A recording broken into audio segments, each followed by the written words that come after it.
It's your boy eBay Fight Predictions in the building, and this is your UFC 277 full card predictions. Really decent card. Main event is not the greatest in the world, but it is my little birthday week, so I'm going to enjoy it as much as I can. Some banger fights on this card. There's at least 3 fights on this card I'm pretty hyped about that I do want to watch. So when we do stream, which I will, I was contemplating not streaming it, but when we do stream, we will enjoy this card, cause you already know it's eBay season. You already know eBay week, eBay day. You know, July 26th. You already know the GOAT was born that day. But yeah, it is what it is. Oh, before that, I was about to say the curtain jerker. Don't forget to subscribe, like, comment, and share. Obviously. And also follow me on Twitter and Instagram. All those links will be down below in the description box. But yeah, let's talk about the curtain jerker of the night.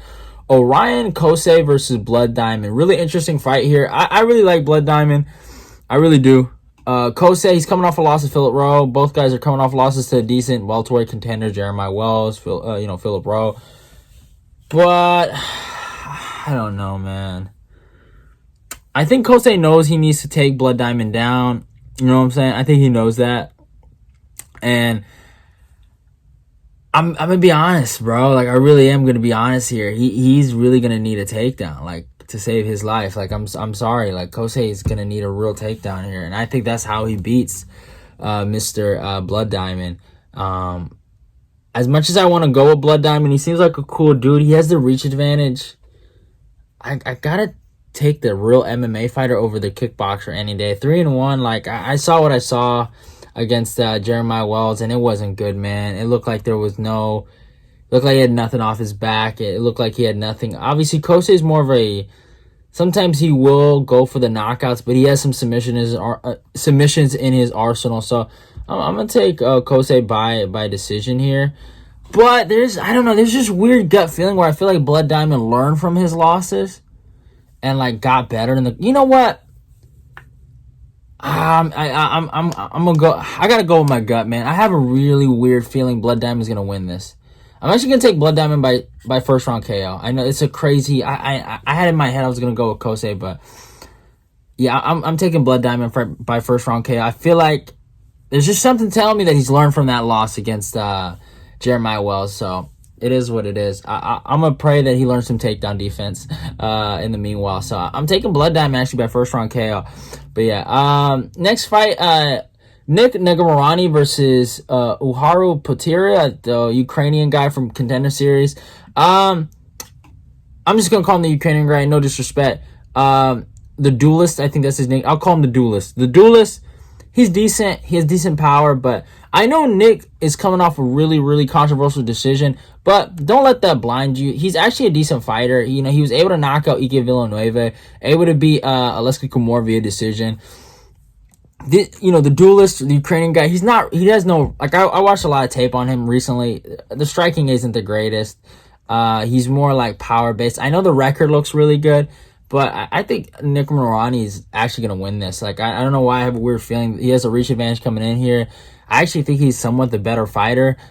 He's the more technical boxer out of the two.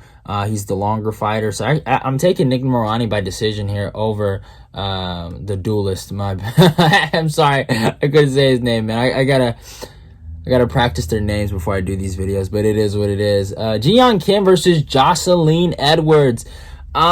This is a good fight. I like this fight a lot. Edwards is a decent contender, but we've seen Edwards lose to girls like Carol Rosa, Jessica Rose Clark, girls that are willing to grapple.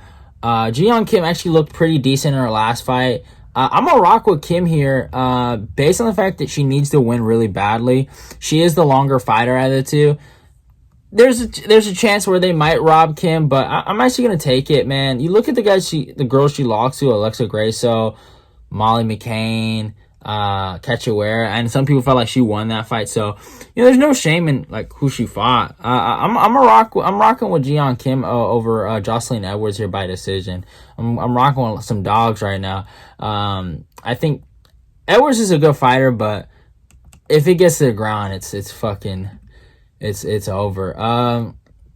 Oh, next fight. Really cool fight. Michael Morales, he's back versus Adam Fidget. You know, they got Adam Fidget for Ramiz Brahimaj. So good on them for bringing some, Adam. He's a decent fighter. Nothing really special, though. I'm going to be honest. I think Michael Morales hasn't beat everywhere in every facet of MMA. He's more athletic than him.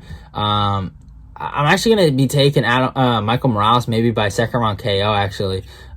He could submit him, but I actually think just ground and pound or just he's going to finish him via strikes. I think Morales is just more athletic. He's a beast. They don't have any reach on Adam Fidget, but I'm assuming Michael has like longer reach than him. Because he has these fucking like orangutan arms.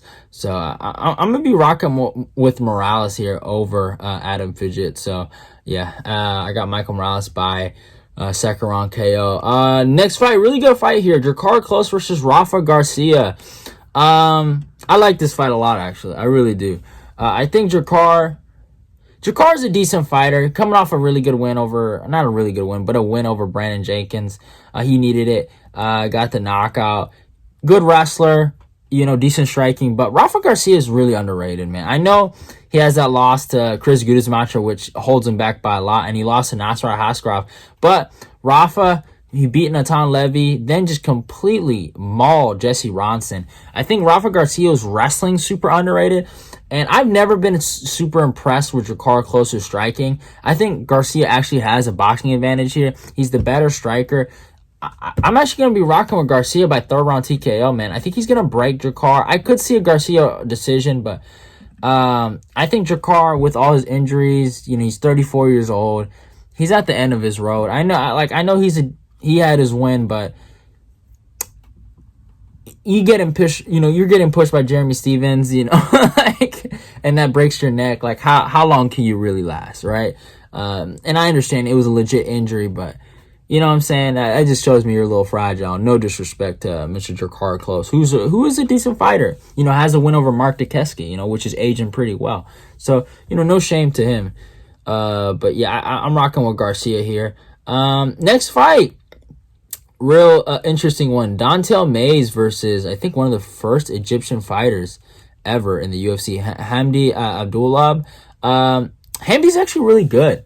I was really impressed with what I saw. Obviously, the competition was trash, but he can strike. I thought, what I read from his bio is that he was a really good wrestler. So I just thought he was going to just like drop, fucking slam people and just do his thing. But yeah, he got some knockouts and it looks like he has some power. Obviously, he did some bare knuckle stuff, but it's just going to be an interesting fight. Dontel Mays is a good fighter. He's actually improved a lot. But I don't know. The Ruggiero Nascimento loss really aged horribly. Cyril Gahn loss isn't bad. It's not a bad look, but I'm going to be taking Hamdi actually here. Like, I was thinking about going with Dante Mays. He looked really good against Parisian, which I was happy that he whooped Parisian. But I'm going to be rocking with the Egyptian guy here. But probably by third round ground and pound. I think he actually uses his wrestling. But yeah, I'm going to rock with the Egyptian guy. Dantel's good. Don't get it twisted. He's the longer fighter, but grappling wise, I think Hamdi might get him. I really do. So it's gonna be a good one though. Dante, don't be surprised if Dontel Mays wins this though. I would not be surprised at all. But yeah. Next fight, I got a breakdown on this. Drew Dober versus Rafael Alves. This is a fucking banger. It pains my heart that both of my guys are going at it. I love both of them. They're awesome. They're great fighters. I think this is going to be a war. Drew Dober fought like his life was on the line against Terrence McKinney, and he made me proud. Like, I've never been more proud of Dober after that McKinney fight. Rafael Alves completely proved me right against Mark Dukeski. I basically called the whole fight. I told everyone how it was going to go in my breakdown, and he did his fucking thing. I was so happy. I think this is going to be a scrap. I think it's going to be a great fight. The only issue is Drew Dober got hit a lot in his last fight. Alves didn't. I think Alves is actually going to get a second round submission. I think they're going to brawl. I think it's going to be fucking chaos. I think they're going to knock each other down. But I think anytime Alves actually gets a legit knockdown and Dober's on his back, Alves is going to catch that neck with the quickness and just submit him. So I'm rocking with Alves by second round sub. I think it's going to be a great fight, and we're happy to get it, but I hope it ends up being a banger. And I wouldn't be surprised if Dober's able to knock him out. I would not be surprised at all. But yeah, don't count out any of these guys, but this is going to be a great scrap. Next fight, Matthew Salzburger versus Alex Morono. I'm going to keep it simple. I think Morono has looked really, really good against his competition. But I think Salzburger's going to knock him out. I'm actually going to be rocking with Salzburger by second round TKO. This is another KO. I'm going a lot of KOs on this card, actually. I think Morono has done good against certain competition, right? Mickey Gall, David Zawada, Cerrone. But you look at the guy Salzburger's fight, AJ Fletcher. Obviously, Martin Santos ain't special, but he went to war with Colin Williams. That was a really close fight. Obviously, Colin won it, clearly, but I actually, it was a legit 29-28, and he was standing his own against Morono. And not Morono, my bad, Colin. And he was doing good, and he was taking shots. Now, we saw what happened when Morono fought Collins, and it was a complete washout. Now, obviously, you can't judge it off of that, but it's the truth. I think it's going to be a phenomenal fight, actually. I can't wait for it, though. But yeah, I'm rocking with Salzburger by second round TKO. If Morono can get some takedowns, he'd probably win the fight, but I got to rock with Salzburger here, man. Semi the Jedi is the truth, man. I really like Salzburger. Next fight, Magomed Ankalaev versus Anthony Smith. I have a breakdown on this, too. Yeah, all I want for my birthday is an Anthony Smith KO. That's all I really want. I don't think I'm going to get it with Magomed Ankalaev, but hey, Magomed, if you can front kick this motherfucker right in his goddamn jaw, I would be a very, very happy man, and I would really, really appreciate it. That's all I want for my birthday. Just make an African boy happy. I don't like Anthony Smith. If you've been a part of this fucking channel for long enough, you know how I feel about Anthony Smith. Not the biggest fan of him, but Magomed Ankalaev is going to take care of business. I got Ankalaev by decision here over Smith. I think he's the better fighter overall. But yeah, I'm rocking with Ankalaev by decision. Next fight, Pantosa versus Alex Perez. Really great fight in the flyweight division. I like Perez a lot, but Pantosa is the man, the myth, and the legend. That man has wins over Kaikar France and Brandon Moreno. Two of his sons are going to be fighting for the interim belt. That's crazy. I'm a rock with Pantosa by decision, but I could see Perez getting a bunch of leg kicks and it adding up, but it's a good fight. It's a good scrap. Perez hasn't fought in a long time. It's been at least 2 years, right? Yeah, it's been a year and 5 months. My bad. I gave it an extra 5 months, but yeah, I'm rocking with Pantosa via decision. But yeah, I think I just feel like Pantosa is the better fighter. You never know, this fight might not even happen because of Perez's pullout rate, but yeah, I think this one's gonna be a good scrap. I can't wait for it. But I wouldn't be surprised if Perez got the W. Would not be surprised at all. Next fight, Derek Lewis versus Sergey Pavlovich. This is a hard one for me. I'm a big Derek Lewis fan, y'all. Y'all know me. I'm a Black Beast fanboy. I think they're in Houston, right? Oh, man. Come on, Derek. We got to get that W back. I'm rocking with Derek Lewis by second round TKO. I don't care what no one says. Hate on me. Call me a Derek fanboy. It is what it is. Derek will always be the man to me because he's taught Curtis Blades some respect. Made me look like a genius. So I'm rocking with Curtis Blades over Pavlovich. Derek just needs to touch him. All right. I've seen Pavlovich ground and pound get finished by Alsha over him. That's not a good look. Pavlovich is long. He's big, but he's stiff. He's not smooth with his striking. He's nothing special. If Derek can get past that, just touch that chin, I think he can win. Obviously, Derek coming off that knockout loss to Tai Tuivasa is not a good look, but yeah, I'm rocking with Derek by second round TKO. And in the co-main event, I have a breakdown on this coming out. Brandon Moreno versus Kaikar France. Awesome fight. This is a banger. This is a real talk. This is a real life banger, and a lot of people should talk about. The first fight was a crazy fight. Honestly, I was thinking about going with Moreno here because of the fact of the first fight, but I don't know why. Again, this gut feeling. I'm rocking with Kai Kara France by 4th round TKO. I think Morono's gotten a little arrogant, and I think he takes too much damage. But go check out my breakdown for more of my reasoning and my thoughts. But yeah, I'm rocking with Kai Kara France by 4th round TKO. I think it's gonna be a phenomenal scrap, and I can't wait for it. And in the main event, the rematch of the rematches, Juliana Pena versus Amanda Nunez. I think it's self-explanatory. We know what happened in the first fight. I was not one of these guys that were like saying. I mean, I did say it. I think I did say it in my full card breakdown that that Nunez was going to destroy her. But I actually was like, I kind of took it back after I saw the countdown. Right when I saw the countdown, I was like, damn, Pena looks motivated. And then I remember I posted this on my story. I was like people are lying. Like when you met, like when they were faced off and they were saying Peña was scared. I posted on my story. I could show it. I got receipts. I was like, nah, she's not scared. What are y'all talking about? Like, she don't look scared. I could tell the girl was motivated. Obviously, Nunez. I like Nunez. I got nothing but respect for Nunez. She taught Ronda Rousey respect. She taught a lot of girls that need to get taught respect. Misha Tate, Valentina Shevchenko. She got them out of there, and I have a lot of respect for that.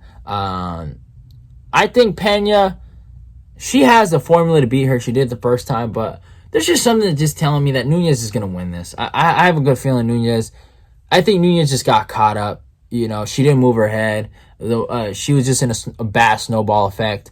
She was getting touched up. She didn't know how to respond properly. I think she's going to be more aware of those situations when they do happen. I think she's going to touch up Peña bad. I really do. So I'm rocking with Nunez here. I think Nunez is just better. Real talk. I think she's the better fighter. I'm going to rock with Nunez by 2nd round TKO, ground and pound. I think she can break Peña. A real talk. Peña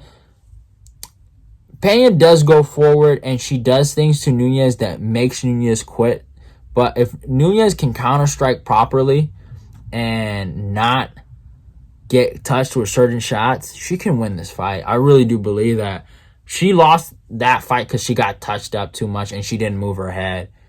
She tried to brawl with Peña, and she shouldn't have done that, and she lost the brawl. She's a knockout artist. She's not a brawler. There's a difference, you know? I know it looked like she was a brawl with Cyborg, but she didn't get touched against Cyborg. She just knocked Cyborg out. Nunez is an all-time great. She's, in my opinion, the greatest female fighter of all time. So I'm rocking with Nunez here by 2nd round TKO. I get it if you're not. If you're rocking with Peña, I understand it. Like, Peña beat her the first time. She made her quit. But I think Nunez is going to come back. I really do think Nunez is going to come back. I could be wrong, but I'm rocking with Nunez here. But yeah, hope you guys enjoyed the video, though. That's it. Love y'all. Goodbye. This video is kind of short, so I'm not going to actually add timestamps on this one. But yeah, love y'all. Goodbye. Hope you guys enjoyed the video. Obviously, go follow me on my Twitter and my Instagram. Like, comment, and share the video. Let's get this eBay Fight Prediction Nation growing. Love y'all, and goodbye.